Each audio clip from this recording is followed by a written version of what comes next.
Can we do TikTok live for this? Through this? Yeah. I have no idea. Okay, you have. Oh, we don't need it. I need. They came up back to I need to get a longer cable. I just wanted to get you in there. I need to get a longer cable so we can set the camera behind the laptop. Is it early enough to call? It's 26. Yeah, I think that was an acceptable time to call, not a while ago. I'll get him on the line first, and then we'll get.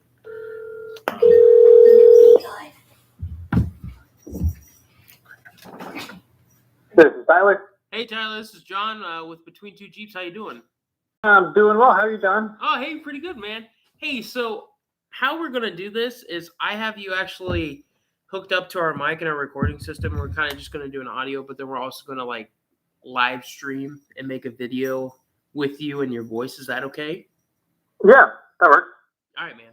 That sounds great. We'll get the podcast. So we're gonna open up the podcast here, and then we'll kind of like cue to you and kind of give you like a little bit of a heads up what we're gonna ask. We're kind of gonna ask like what got you into off-roading, your product, like what you do. Kind of give us a background of yourself, and How you came up with it. yeah, how actually you came up with this great product, because I literally inflated all 4 of my tires in 1 minute and 47 seconds, and I literally was so ecstatic because it literally takes like 20 minutes before then. But yeah, that's kind of what we're going to talk about with you, if that's okay. Yeah, that works for me. All right, man. We're gonna get the podcast. Hold on, let me switch the headphones here real quick.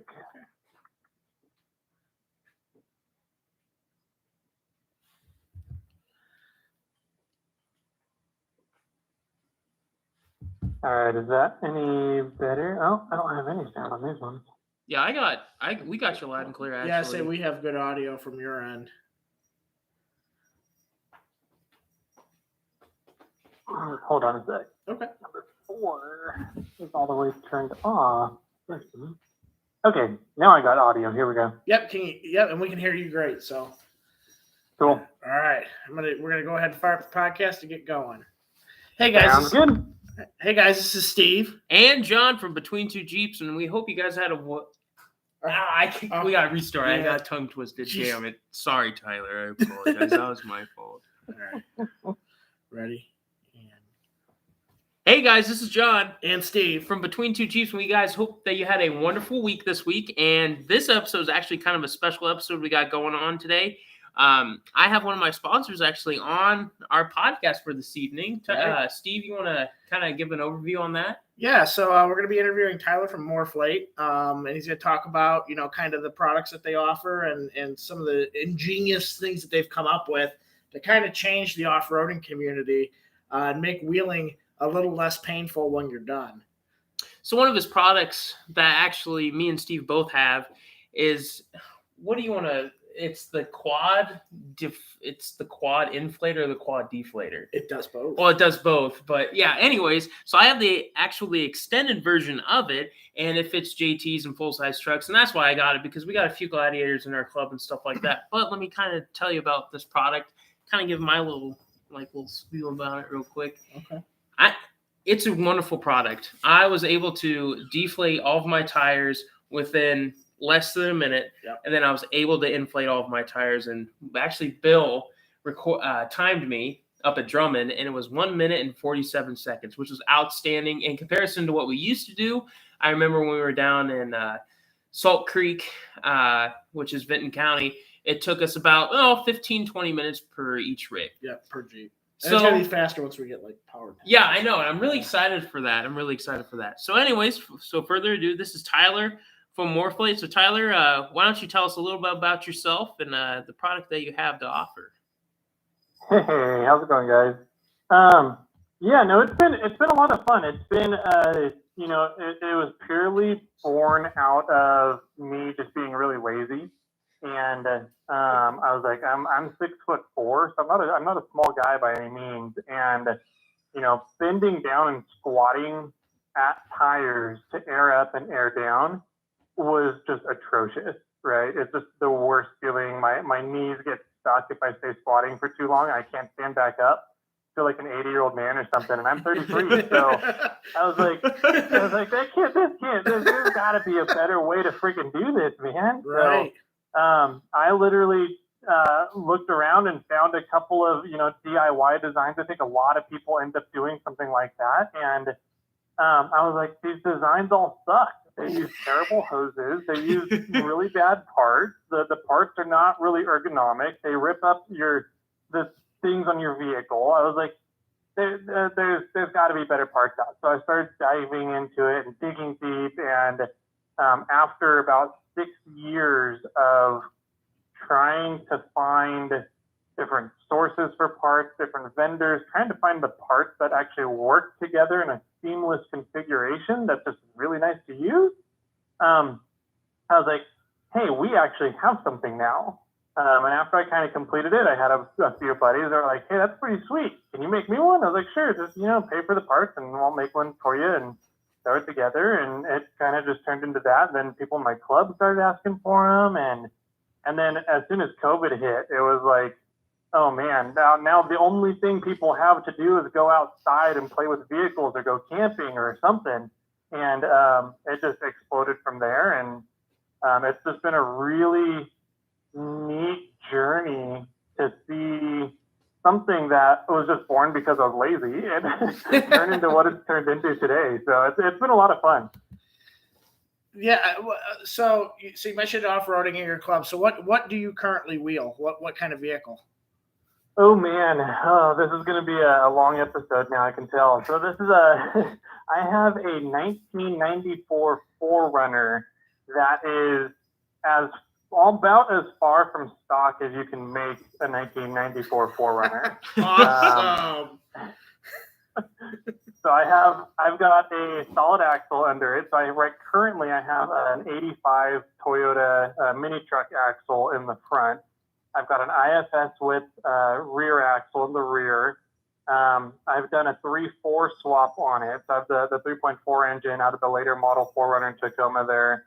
I have dual cases. So I'm all set up for rock crawling. I've got a 4.7 in the rear and a 2.28 in the front. I've got ARBs, locked front and rear with 529 gears. I've got 3950 IROCs on there, so almost 40-inch tires. I always say they're 40-inch tires, and some of my buddies give me a hard time about it, but it's a lot of fun, and it's a great rock crawler, and just a matter of pride, and that I'm lazy. I hate trailer logistics and trying to find places to park trailers when you go to trails, and and then if you go to do a trail that's a through trail rather than an in and out trail, I would absolutely hate having to go all the way through the trail and then turn around and get back to my trailer so I can go home. So I try and make sure that my rock crawler stays street legal in California, which is a fun engineering exercise. Oh God, I bet. Yeah. In and of itself. But I've been able to do it so far, and it's a lot of fun. It goes 70, 80 miles an hour down the freeway just fine. I get 15, 16 miles a gallon, and that's crazy. I can go do the Rubicon in Fordyce and drive myself home that same day. It's fantastic. Yeah, that was going to be my next question is if you've had that on the Rubicon. That's on our bucket list within the next 3 years to get out there to actually do that. Oh my God, you guys have to come out here. The Rubicon it's not particularly a super difficult trail anymore because vehicles have gotten so capable from the factory nowadays, but there's still places you can make it as difficult as you want. There's still places like Old Sleuth that are untouched by any kind of modifications, and unless if you have a full bodied rig, you are going to come out with dents and scrapes all over your vehicle. But then there's a lot of bypasses for everything.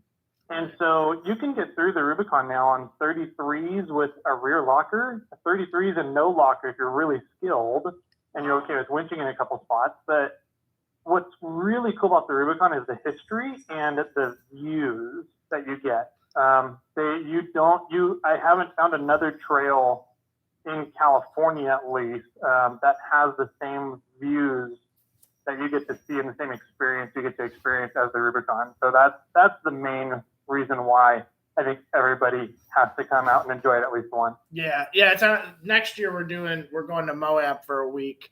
The following year is probably going to be Colorado, and then the year after that is the Rubicon.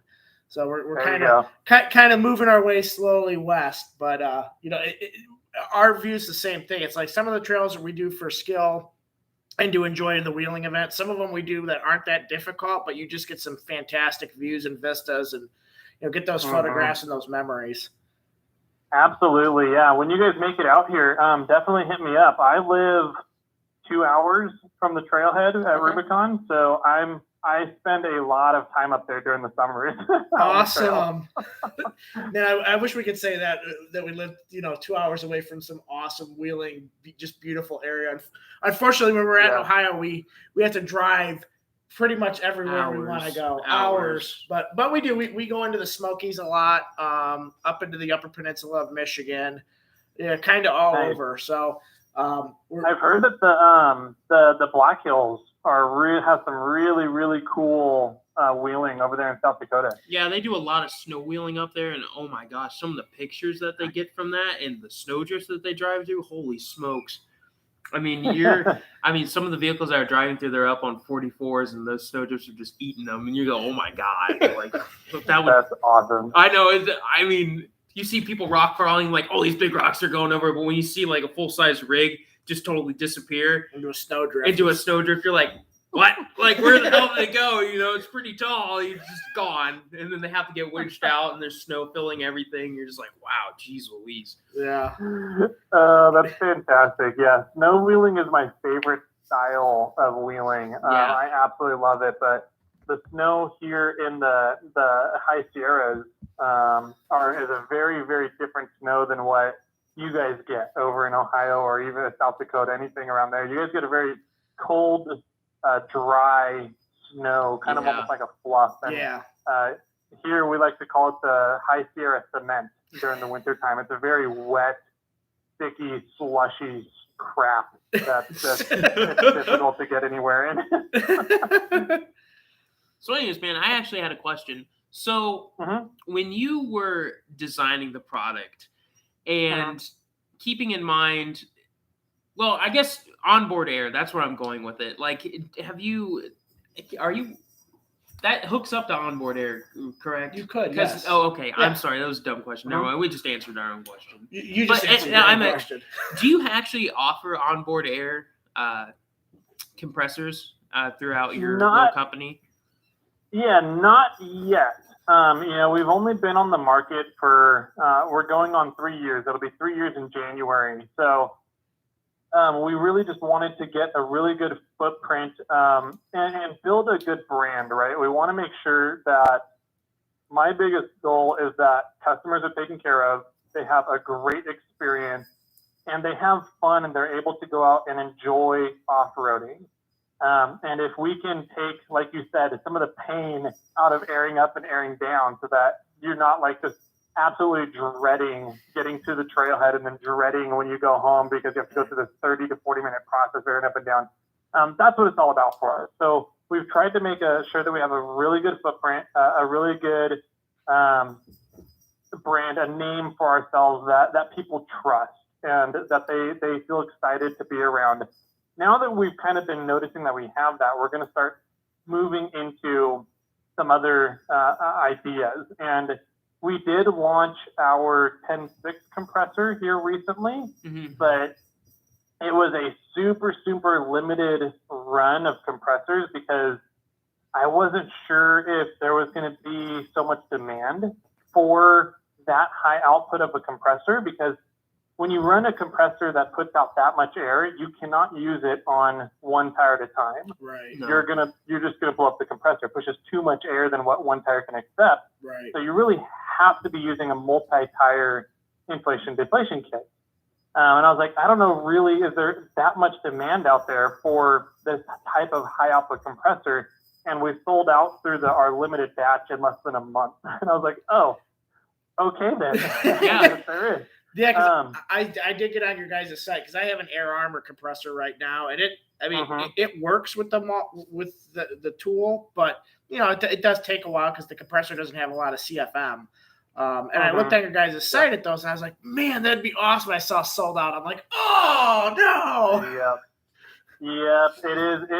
It's freaking pretty damn cool. It does a set of 40-inch tires with the Morrflate in about 6 to 7 minutes. That's insane. That's what quick. the hell? Yeah, that's quick. It's pretty cool. So now that we've seen that the demand is there, people are looking for ways to air up more efficiently and quicker and with less pain of squatting at tires the whole time, more just sitting around talking to your buddies instead. Right. We're going to be looking at launching a full compressor line, hopefully around Christmas time, maybe a little bit later, just depends on how supply chains work out the way they are right now. So, but yes, an onboard air system is in the works. I just don't have an exact launch date on it yet. Okay, that's awesome. That's absolutely awesome. Because I absolutely love you. I'm not trying to brown nose you or nothing, but your product has definitely made my day. Because when we first used it, I mean, I filled up 4 Jeeps in our little group. Steve was using the exact same tool, but he was just using his little compressor. I was using a full size compressor. I filled up 4 Jeeps in the time it took for him to fill up his. And I was like, yeah, I know. I was like, wow, this is awesome. Yeah, people were watching me. He was like, what you got there? And I was like, oh, look, this is the Morrflate inflation deflation tool. And they're like, whoa. And I said, yeah, it's freaking sick.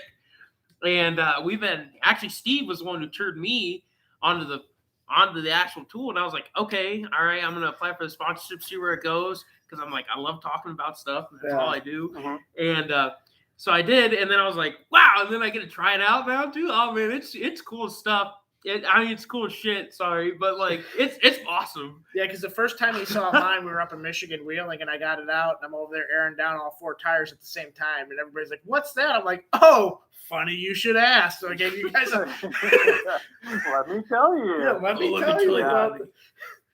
Have you heard about that's so cool, and it's stories like that keeps me wanting to push this company forward, this business forward. Just hearing, cool stories of people having fun out there with their friends, going out off-roading and, seeing the excitement of not having to do one tire at a time anymore. Yeah. You can get them done so much quicker and then you have more time to hang out with your buddies. Like, that's what it's all about. So, like, it's stories like that I'm just like, yep, I think that we're going in the right direction. And I think we kind of have something that's been pretty special here so far. So that's cool. I totally agree. And you hit the nail on the head because you always get that one person that shows up late, and it's like, oh, are you aired down? They're like, no, and then you're spending all the time. Versus this, I can just go hook up all 4, air down real quick, and then coil it back up for me. Right. Yep. And what also it does, like I know.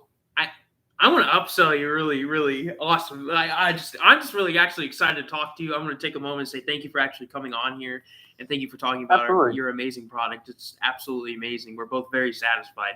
But anyways, I think the coolest thing about it is it evenly inflates all 4 tires because like I'm not very good at that stuff and using the rudimentary little tire gauge and stuff. I have one that's like 35, 44. And they're like, how does that happen? And you just, we were talking and then you just don't care and you screw the cap on it and you're just like, oh well, it sucks to suck, I guess.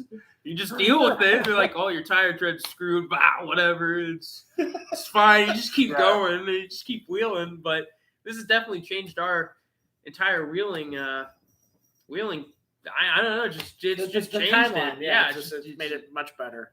And that's cool. Yeah, it's been fun. Like some of the uses are, there's so many different uses. There's been some interesting ones that people have come up with that I was like, oh, I never would have thought of using it that way. But you mentioned the equalizing the tires, right? You don't have to sit there and worry about overinflating one of your tires and have to sit there and re-deflate it back down to what your street pressure should be. And or vice versa. You don't really have to worry about letting air out of one tire all the way because you got distracted talking to somebody. And so it keeps everything equalized for you. You can also, because the air chucks, they default closed. If there's some people, like especially over in Australia, those guys they load so much shit on their trucks and drive them for like a month at a time out in the outback, right? Yeah, and they do. Jesus, those guys are a lot insane. of them, a lot of them in their youth, they like to call them. They have an extra 5,000 pounds just in the bed of the truck versus what we would have here, and so they need to run higher pressures in the rear than the front. And since our air chucks default closed, as you're airing up or down or whatever, you just pop off your front tires and keep going on the rear, or pop off the rears and keep going on the front, one or the other. You can reseat feeds with them. I've actually just kind of goofing around. I had to put on new tires onto my bead box, right? And so I was like, I wonder if I could seat 4 beads at one time with a Morrflate, just goofing around, and it totally worked. I was like, all right, awesome. That was pretty cool. That's awesome. Yeah. So, and then you can also use it to like take air out of your spare tire and put it into a tire that's low. Yeah. There's a lot of really fun little things you can do with it. For a lot of people are like, oh well, I use this to air down and it goes so much quicker. And I was like, okay, that's fine. Is it more convenient? But what you're really missing is all the other uses that comes with this as well. Right. So, yeah. Well, neat. I say you answered kind of one of my other questions too. Was Vegemite, because I've got a friend who spent some time over in Australia, so I know of Vegemite. I have tried Vegemite, so I thought that was a funny little hook that you guys have on the form. Yeah, he was like, "Have you tried Vegemite?" I was like, "Why is that on there?" And I showed him. I was like, "Did you see this?" And he goes, "No." And I said, "Here, look at this." And he goes, "What the hell?" And I said, "Yeah, I don't know. I've never had that. I guess." Oh my God. Vegemite it's hilarious. So I took a month-long trip to New Zealand in college, right, for a volunteerism trip. And that was when I was introduced to Vegemite. I think it was 2009. Okay. And I was like, this is the worst stuff ever. Yeah, why would anybody ingest this? This is crazy. And it's super, super salty, and they eat it like peanut butter. How we would use peanut butter here in the States. They put it on toast. Oh God. They put it on like a lot of breakfast items, like pastries, scones and stuff. Yeah. And it's literally like a heart. No, I don't want to say a heart attack, but it's if you can talk about high cholesterol or sodium levels, it's that in a jar. If you can see my face right now, you'd be laughing. But like, oh my God, it's awful.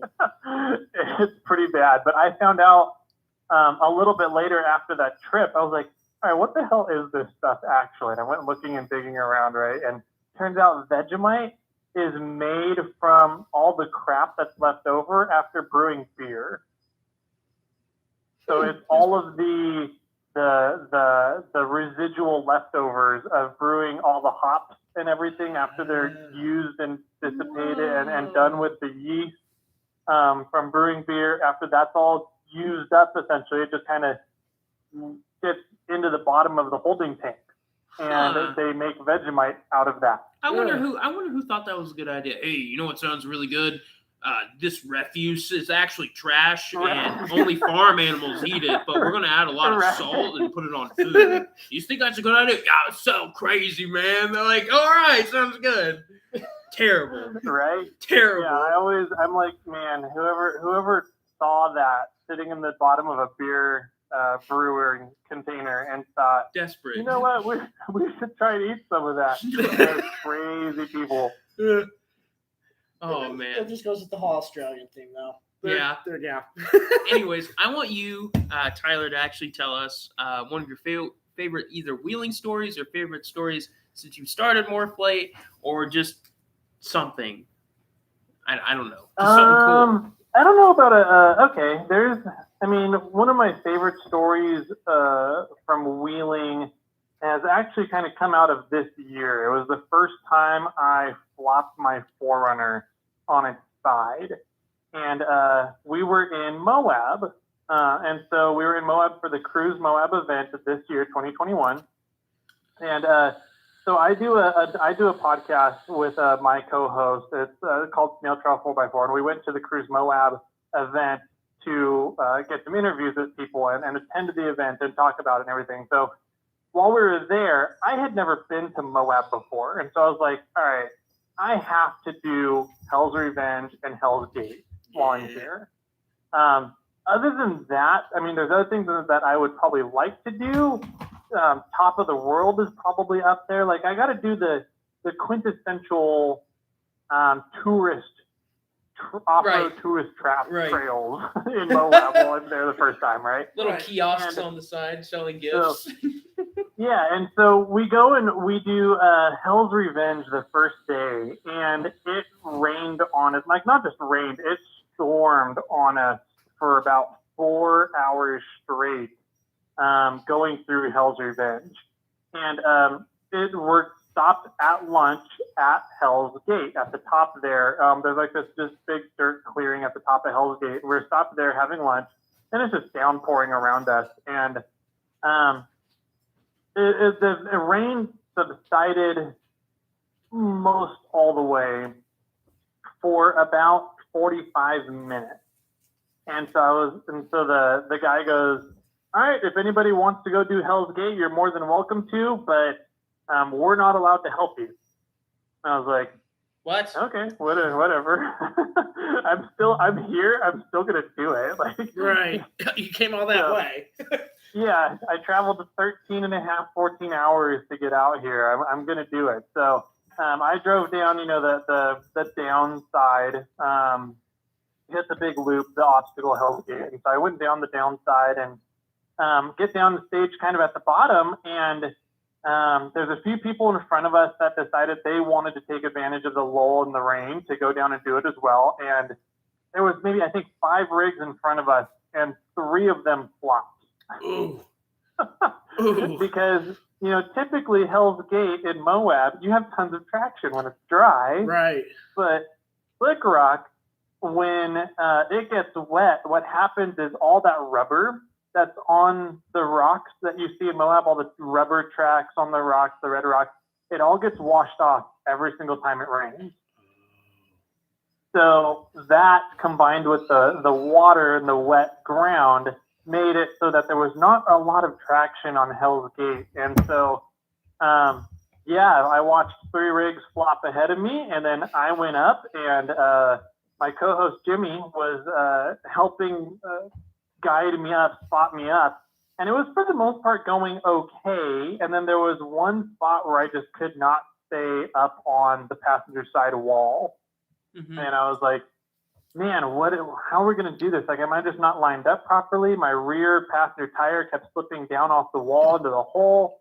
And I almost flopped over 2 times, and I was able to, slam it into reverse and get out of it really quick. But the 3rd time that it happened, I kind of sat there for a second. I was like, this feels kind of similar to where I was the other 2 times. And that split second of thinking that I wasn't going to go over because I was used to the feeling, flopped me right over on my passenger side wall in the middle of Hell's Gate. So there's some great pictures of white smoke shooting up out of my exhaust, and right in the middle of Hell's Gate, and everything's just, people are kind of up. There's a big crowd up top, and so it was fun. We ended up getting me rolled back over onto my tires, and I couldn't start my engine. It was hydro locked from oil. Right. And so I couldn't start the engine, so I had and I have a hydro assist on that rig. So trying to steer right, with no hydraulics, fighting the hydraulics, right? Yeah. It just doesn't work very well. Oh man. And then I had no boost assist on the brakes, so I've got manual brakes. I'm trying to just hold the brakes in as hard as I can to keep from going full speed downhill backwards, while also trying to steer this with fighting hydraulics with no engine on. It was a very interesting thing. And then we got to the bottom, and as soon as we got to the bottom, we pulled open my hood, pulled my spark plugs out, put tarps down underneath the rig, put tarps down over the engine block, and cranked it over, blew all the oil out into the tarps, wiped all them down, got them all, collected it all in paper towels, put them into Ziploc. And as we're doing this, it starts raining. So we literally got the window to attempt it and not make it. And while we're doing this and it starts raining, a group of side-by-sides comes up behind us, and we kind of look at them, and there's 4 of them, I believe, and you could tell that they're out partying. Half of them are drunk, and they're just like, all right, we're gonna do this, and the ladies are all getting out of the rigs. They didn't really want to go up, and so they were getting ready to hike up it, and I'm like, that's a gnarly hike. Good luck. Yeah.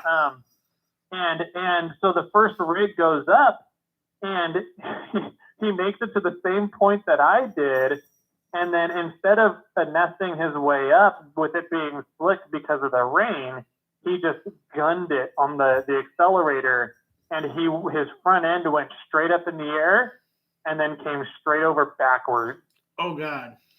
And we were for certain that he was going to endo up and end over end all the way down Hell's Gate and hit me. Because I'm at the bottom trying to put my spark plugs back in, right? And we all like ran in every which direction. I went and like ran behind the Forerunner because I was like, that's the only place you can get to that's semi-safe at the bottom of Hell's Gate. And they ended up stopping. They ended, I think, 2 times and then came to rest on the lid of the side-by-side, and everybody else in their group is panicking. And I told Jimmy, I said, I can put my spark plug back together. Go help them, make sure they're all okay. And that was a very interesting afternoon. Oh, I bet. Oh my God, I can't believe. Jeez. Yeah. Wow. My next question is: have you seen their tow rig? Like, was it Red Rock 4x4s? Like the tow. Oh, rig, the recovery 6x6. Yeah. The tow truck. I never did get to see it in person, which is too bad because that is such a cool bitchin' truck, Oh and my I God. love getting like I'm one of the people that if you see me out at an off-road event or something, I'm going to be the first person that's going to be crawling around under people's rigs or like laying there with my feet sticking out from under some random stranger's rig as I'm looking over all their suspension and seeing how they did, their 4-link or their 3-link and what axles they're using, what does their drivetrain look like. So I'm that guy. So like if that tow truck had been anywhere, I totally would have just left the group and went and nerded out over the tow truck for a while. Yeah, I've seen pictures of it. I mean, when we go out Have you there, seen that thing crawl, man? I've seen videos of that thing just. I mean, it goes up anything at once. You can't stop it. That thing's badass. Yeah, it's set up really, really well to be a Moab style of off-roading vehicle. Yeah. Just low, big tires, low center of gravity, lots of traction, lots of control. Yeah. So, yeah, Moab's all about bumping up ledges and being off camber. And so you just kind of need to have that really low, sturdy base for your rigs or you're out there. Yeah, low and wide. Well, Tyler, do you want to say anything before we close her on up and conclude this episode? Oh man, we're always looking for good partnerships. We're always looking to have a good time and help other people have a fun time out on the trails. That's what it's all about. We love supporting off-road events. The off-road industry has been very good to us in the 3 years that we've been doing this, and we love giving back. So if there's off-roading events out there that are raising money towards helping to keep their local trails open, reach out to me. I would absolutely love to donate a Morrflate to the cause, to a raffle or something to help raise funds to help keep trails open throughout the country. There's us being here in California, we get to see the fight firsthand with different off-roading areas always trying to get shut down.